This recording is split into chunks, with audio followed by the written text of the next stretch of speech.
We have senatorial candidate Jim Oberweis. How are you? Terrific. It's a real pleasure to be here with you this morning, Riley. It's great to have you in here.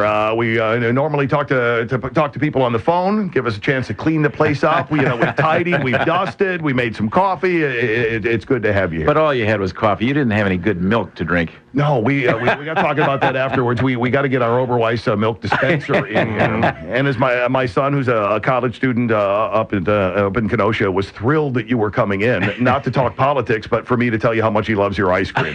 So I passed along the compliment. He didn't think I would. I have. All right, down to politics. But now I got to buy the ice cream for him. Yeah, let's talk a little bit. I'm sitting there with the news released in front of me. You're challenging Dick Durbin to come clean on IRS correspondence. Good for you. Look, Richard Nixon attempted to use the IRS many years ago, and that's one of the things he was impeached for. I think Republicans, Democrats, independents alike all believe that the use of the IRS against political opponents is just very, very wrong. 10 days after Congress decided to look into the emails from Lois Lerner, suddenly her emails disappeared and her hard drive blew up and the hard drive disappeared. That certainly raises some pretty serious questions in a lot of people's minds. I have called for a special prosecutor to be appointed to investigate this matter. I asked Mr. Durbin to join me in that call, which he has refused to do. And I suspect the reason he has refused to do that is his fingers are all over this. He was quite proud a few years ago of a letter that he had sent to the IRS asking the IRS to investigate Crossroads, a conservative Republican support group. But he certainly never asked the IRS to look into any liberal groups. And as you mentioned, Jim, this is not a fishing expedition. We know that he wrote this letter. He bragged about it at the time. Correct. Crossroads. And I think Chris Wallace asked him a few months ago to explain himself or why. He said, I thought if we targeted them, it would send a message to other conservative groups. Yes, I mean, this was the explanation he gave. If we target them and make an example of Crossroads, then everyone else will fall in line. And I think that was the whole intention behind it. He was actually, for once, truthful in that manner. But this is very, very serious stuff, and we really need to get to the bottom of it and make sure that we stop this. So I hope that a special prosecutor will be reported. And by the way, it's not just me. We've now had the Chicago Tribune. We've had the St. Louis paper, the Detroit paper, the Minneapolis paper, all calling for a special prosecutor to be appointed. So I hope that this will happen, but we're waiting to see. Jim Oberweis with us here in studio, U.S. Senate candidate Riley and Scott here on WROK. We have a little more time than usual with you today in studio, which is greatly appreciated, and it gives us a little more time to get into your background, to get into the more personal side. People know the Oberweis name either from the ice cream shops or from a couple of other times that you've run for office. Give us a little more on what else people should know about Jim Oberweis, your background. Well, Scott, I have lived my entire life in the Aurora area. I went to Marmon Military Academy for high school, went to the University of Illinois, with probably the most worthless degree anybody could possibly get, called political science. I've got that one too. Actually started my first job as a teacher at Wallow Junior High in Aurora, taught math and science, and then ended up going into the securities business, starting a stock brokerage firm and a money management company. We have a family of mutual funds called the Oberweis Funds. There was an article in current week's Fortune magazine featuring my son Jim, who runs that business, and myself sitting there eating ice cream cones at Oberweis Dairy, and talking a little bit about the Senate race. Later, I got an MBA from the University of Chicago, and we've continued with the investment business that my son Jim runs, but about 25 years ago, my older brother John, who was running the dairy business, had a stroke and was unable to continue. And rather than seeing that business liquidated, I bought the dairy business. And we've grown it quite a bit from about 50 employees at that time to about 1,200 employees today. I believe I understand entrepreneurs. I believe I understand what will motivate entrepreneurs to grow businesses and to create more jobs and opportunities for people. My opponent in this race, on the other hand, has never worked in the private sector. He's become a millionaire at taxpayers' expense.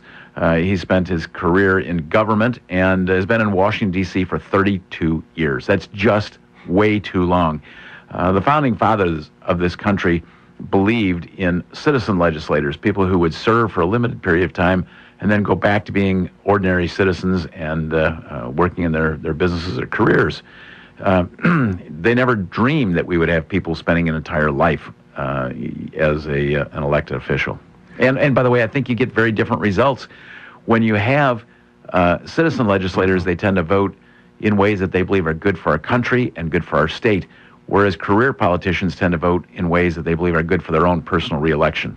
Big difference. And it would sure seem that somebody who has practical experience in the real world that all of us get up and welcome ourselves to each and every day, paying bills, in your case, meeting a payroll, all of those other things, right, would be not just a little bit of an advantage, a decided advantage over somebody who has worked, as nothing wrong with being a public servant, but doesn't have really any experience whatsoever in real world matters. Riley, 2 years ago, I was elected to the Illinois Senate, and I ran hoping that I could help make a difference in this absolute pension disaster that we have in the state of Illinois, only to learn how difficult it is to make any changes when you're in the minority party in Illinois. I will tell you that I was very pleasantly surprised with how friendly people were, and today I have more Democrat friends than I've ever had in my life. But let me also say I was shockingly disappointed at how little many of the Chicago Democrats understand about economics or about business. I mean, it is just frightening. And I actually had dinner with the Senate President, John Cullerton, and talked about that. And to be honest, he was very happy and pleased with that, because he said that's fine. Then they just come to him for advice and how to vote on issues. So he was happy with that. But I think it's terribly wrong. I think we need to have people who understand those issues and can make intelligent decisions on their own rather than playing follow the leader. Jim Oberweis with us, U.S. Senate candidate. It's Riley and Scott on WROK. You are what almost anyone would consider wealthy based on your business success in your life. Bruce Rauner is the same way. Let me make this very clear. I am nowhere near being in Mr. Rauner's category. I wish I were, and if I were, I'd have the funds to put in this race, and I think I could quickly become the leading candidate instead of the challenger. However, one of the things we like about Bruce Rauner, he's been on with us a bunch, and from the start, he has said, "Listen, I've been successful in my life, and I'm not going to apologize for being successful." And yet, we're in an environment now where just being successful is considered a negative mark by some. The Tribune just last week, again, trying to make a big deal about the fact that Bruce Rauner actually followed the law when he filed his taxes and didn't break any, and tried to pay as little as he needed to. So this is an interesting time. When being successful, if you're a Republican, is thought of as being a bad thing. How do you combat that? Well, then I'm in pretty good shape, because I've been both successful and unsuccessful in some business ventures. All kidding aside, boy, I certainly I think Bruce will do a great job as governor of the state, and I think he has a very, very high probability of winning, and I think it'll bring a breath of fresh air to the state. I think the best thing that we can have, I guess I'd like to have all Republicans in the legislature and governor, but quite frankly, I think government probably works best when you have some division, when you have perhaps the legislature controlled by one party and the governorship by the other, or the legislature, one house controlled by one party and the other by the other, because that forces us to work together. And guess what? Republicans don't have all the right ideas. Democrats don't have all the right ideas. It's when we work together, we tend to focus on the best ideas from both sides, and we get better legislation that way. So I'm excited at the prospect of having Bruce be our governor. The biggest thing that he can do is to appoint better department heads and get better results in that way. So I think that's absolutely terrific. And the same thing would be true on the national level. I'm hoping that if I win, Republicans can take control of the U.S. Senate, so that we'll have a legislature that can offer legislation to a president who can provide his comments. And quite frankly, it will force Barack Obama to lead more than what he has been doing in the past, and to make decisions whether or not he will support what has passed or he wants to veto what has passed. And I think that'll be the best thing for our country. We were talking a little bit off the air about Transform Rockford. You think that's a pretty good idea? I think it's a great idea because when you get people involved, things tend to happen. When government is doing things, the waste and abuse is absolutely incredible. And that's another thing I've been shocked at in Springfield. When we looked into the Medicaid mess that we have, we found that something like 40% of the people receiving Medicaid payments were not entitled to those payments or were entitled to a lower number. In many cases because they had left the state or now had jobs that they didn't have. When you don't have somebody who cares, who has the profit motive, who has the immediate attention, there is a great tendency for waste. Not all programs, obviously, but certainly a number. That's one of the reasons I've been a great supporter, in fact, serve on the board of Northern Illinois Food Bank, which has done an incredible job with 96% of the funds being spent actually on food for people who are food insecure and who need that help. And I've been a big supporter of them, as well as serving on the board. And my two sons have both served on the board before I did. Another organization I've been a supporter of is Hesed House in Aurora, which is a shelter for the homeless. Again, those dollars are very, very well spent compared to dollars that we see coming from the state government.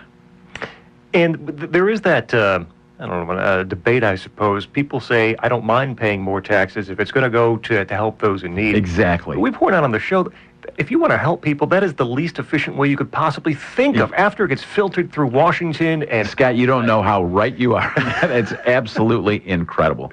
I'm probably the biggest tax hater there is out there, certainly one of the biggest, but as you just said, if I felt comfortable that those dollars were really being used well and spent well, absolutely I would not mind paying even more taxes. But because they're wasted so much, that's why I believe it's important to keep government expenditures reduced and let us make those contributions to Northern Illinois Food Bank or other private areas where we know those dollars will be spent much more effectively. Jim Oberweis with us, U.S. Senate candidates, Riley and Scott here on WROK. You're going to be touring a manufacturing plant here in the area a little bit later on. You know that this area has one of the highest unemployment rates in the state. Usually it's us 10%. And Danville. We're right at the top, and we're the first to head down the slope in a recession. We're the last to get out. What kind of things federally? Now, there's a lot of bills in the House. The House has passed to help perhaps make a better jobs environment. They're stalled in the Senate. Harry Reid won't call anything for a vote. I want to put the Democratic senators at risk in a tough position.